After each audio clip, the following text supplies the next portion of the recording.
कई लोग आए कि मौलाना कलीम सिद्दीकी साहब के बारे में दोबारा कुछ कहें। दिल्ली के मैदान के अंदर बस सिर्फ इसलिए कि आप पगड़ियां बांधें और बंधवाएं, मिठाई खाएं और खिलाएं और ईद मिलन के प्रोग्राम करें और करवाएं, ये इस काम के लिए आपको बड़ा बनाया हमने। दिल्ली की जामा मस्जिद के मेंबर पर कोई बैठा हो और उसकी जुबान ना खुलती हो और मुस्लिम मुल्क के 4 बड़े मदरसे, दारुल उलूम देवबंद है, नदवतुल उलमा है, अलीगढ़ की मुस्लिम यूनिवर्सिटी है, मज़ारुल उलूम है, और वो खामोश रहे कि जी हमारे एक आलिम दीन के साथ ज़्यादती हुई है, हम कुछ नहीं बोल सकते। तो फिर आप बड़े बने क्यों हैं? क्या वजह हो गई? पता तो लगे। क्या हमारा काम एक वकील करवा कर देना है? इसी में आप हम पे एहसान चढ़ा रहे हैं कि वकील करवा दिया है। आप जाके मिलते वजीर आज़म को, क्योंकि हम इस मुल्क में जिस तरह और लोग बसते हैं हम भी बसते हैं। आप जाके अपनी बात करते, आपने वक्त ही नहीं मांगा। आप यूपी के वजीर आला को मिलते, जाके अपनी बात तो रखते, आपने वक्त ही नहीं मांगा। आप पार्लियामेंट की सब कमेटियों के साथ मुलाकात करते, उनको बताते कि ये जो मुकदमा दर्ज हुआ मौलाना पर, झूठा मुकदमा दर्ज हो गया, आप गए ही नहीं उठ के। आप प्रेस क्लब ऑफ इंडिया तक नहीं गए, जाके उन सबूतों को पेश करते कि जनाब ये देखिए ये ज्यादती हो गई है, इस ज्यादती को रद्द कर देना चाहिए, मुसलमानों को। कई लोग आए कि मौलाना कलीम सिद्दीकी साहब के बारे में दोबारा कुछ कहें, तो मैंने कहा ये तो सियासी मसला है। मेरे परदादा रईसुल अरार मौलाना इब्राहिम लुधियानवी रहमतुल्लाह अलैह ने बड़ी तारीखी बात कही। सन 1929 में जब अंग्रेज की तरफ से कादियानियत का जोर बढ़ा, कई मौलवियों ने कहा यह ख़त्म नबूवत का मसला दीनी है। फरमाया दीनी सिर्फ इस लिहाज से है कि ये झूठी नबूवत का ऐलान करता है, लेकिन ये मसला सियासी है। सियासी क्यों है जी? क्योंकि अंग्रेज़ मिर्ज़ा ग़ुलाम कादियानी को प्रोजेक्ट करके ये चाहता है कि मुसलमान देश की आज़ादी से पीछे हट जाएं, हमें ज़्यादा देर तक इस मुल्क में राज करने का मौका मिले।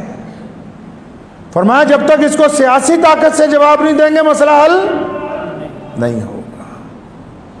अब ये जो मुल्क में मसाइल चल रहे हैं बड़े बड़े, ये मजहबी मसाइल नहीं हैं, ये सियासी मसाइल हैं। और हजूर अकरम सल्लल्लाहु अलैहि वसल्लम ने मस्जिद नबवी की चटाई पर बैठकर सियासत की है, चटाई पर बैठकर, चारों खुलफा राशिदीन ने भी। अब अगर झूठा मुकदमा पड़ भी गया, अब सरकार को तो पता है कि भाई इन्होंने एक ही काम करना है, वकील करवा के देना। कईयों को मेरी ये बात चुभ जाती है कि जी बड़े मौलवियों के ख़िलाफ़ ना बोलो। मैं इसलिए कह रहा हूँ कि भाई अगर किसी को कौम ने बड़ा बनाया, किस लिए बनाया? घर में बावर्ची खाने में जिसकी ड्यूटी है खाना बनाने की ना, शाम को नहीं पहुँचेंगे तो नाराज़ नहीं होंगे आप? घर में मर्द की ड्यूटी दौलत कमा के लाने की है, वो खाली हाथ आएगा, आप नाराज नहीं होंगे? मदरसे में मुदर्रिस की ड्यूटी तालीम देने की है, वो नहीं पढ़ाएगा तो आप नाराज नहीं होंगे? इमाम की जिम्मेदारी वक्त पे नमाज अदा करने की, वो नमाज नहीं पढ़ाएगा तो आप क्या नाराज नहीं होते? पुलिस का काम लॉ एंड ऑर्डर को मेंटेन करना है, वो नहीं करते तो क्या आप हुकूमत से नाराज नहीं होते? अगर हर आदमी अपनी जिम्मेदारी अदा कर रहा है तो ये जिनको बड़े मौलवी बनाया, क्या सिर्फ जलसों में इनको जुब्बे पहना के मुसाफिर करने के लिए बनाया? इनको हमारा तमाचा देखने के लिए बनाया? इसलिए करोड़ों रुपए की गाड़ियां खरीद के दी हैं इनको कि जब हम पर मुसीबत आए तो तुम चुप होके बैठ जाना अपने घर में?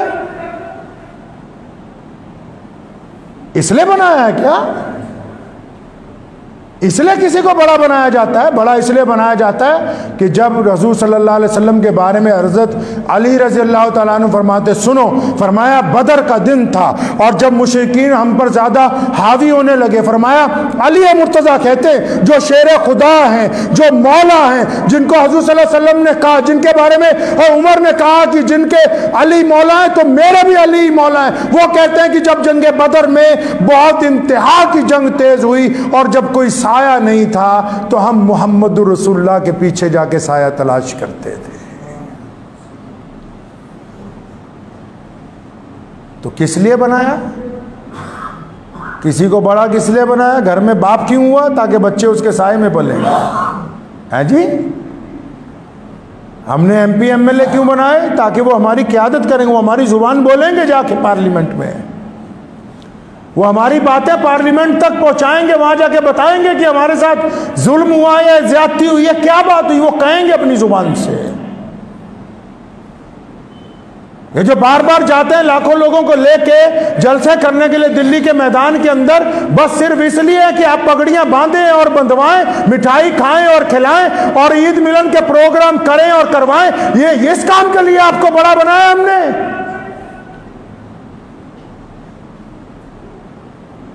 कि हमारी जब बेबसी हो तो उसका तमाशा जब पूरी अकवाम देखे तो आप भी एक तरफ बैठ के कहें कि हमने तो एक प्रेस नोट जारी कर दिया। बस प्रेस नोट अगर जारी करने का मसला है, फिर उसके लिए तो 2 सेक्रेटरी रख लिए जाए, पूरी कौम रख ले 2 बंदों को, ये प्रेस नोट निकाल दिया करें टाइम के ऊपर।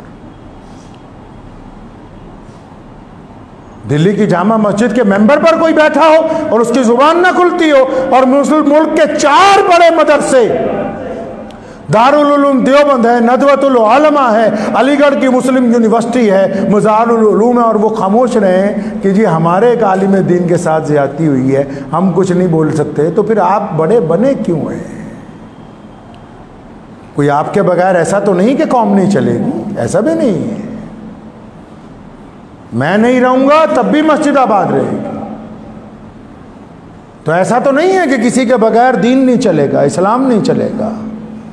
मुझे बहुत सारे लोगों ने रोका कि उन लोगों पे एतराज़ ना करें। क्यों, क्या वजह हो गई, पता तो लगे। क्या हमारा काम एक वकील करवा कर देना है, इसी में आप हम पे एहसान चढ़ा रहे हैं कि वकील करवा दिया है?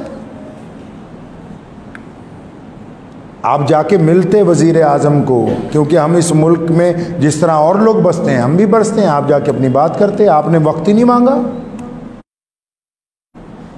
आप यूपी के वजीर आला को मिलते, जाके अपनी बात तो रखते, आपने वक्त ही नहीं मांगा।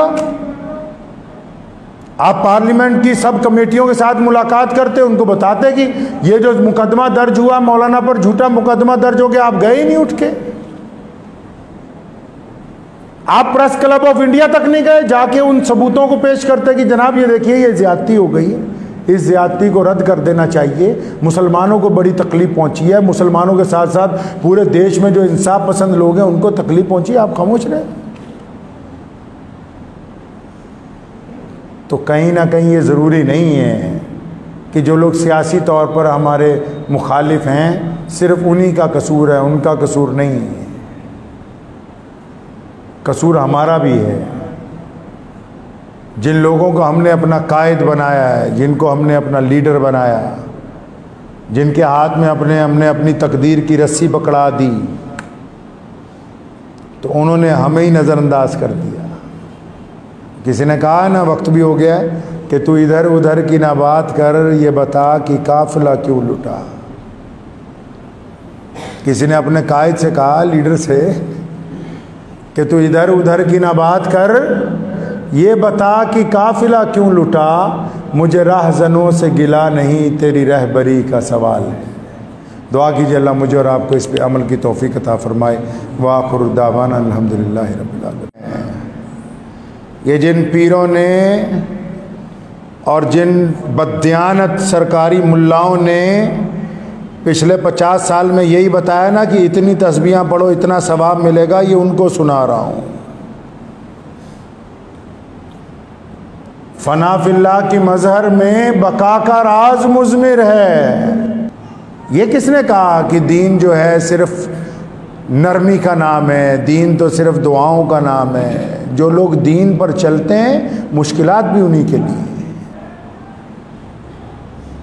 दावतों के साथ नहीं आया जो कौरमे बिरयानी की आजकल होती हैं। मुशक्कतों के बाद हम तक कलमा ला इलाहा इल्लल्लाह मुहम्मदुर रसूलुल्लाह पहुंचा है। से मुसीबतें टल जाएंगी, आपके ईमानदार होने से बहुत सी परेशानियां ख़त्म हो जाएंगी। लेकिन कहते हैं हमने सच नहीं बोलना। प्रधान तो मुसलमानों का बनना है, लेकिन जब मसला आ जाएगा तो हिमायत अफसरों की करनी है। प्रधान तो बनना है मुसलमानों का, लेकिन जब पंगा पड़ जाए तो हिमायत करनी है अफसरान की, ताकि वो उनसे राज़ी हो जाएं। तो फिर तुम्हें कहा किसने कि तुम मुसलमानों के जिम्मेदार बन जाओ?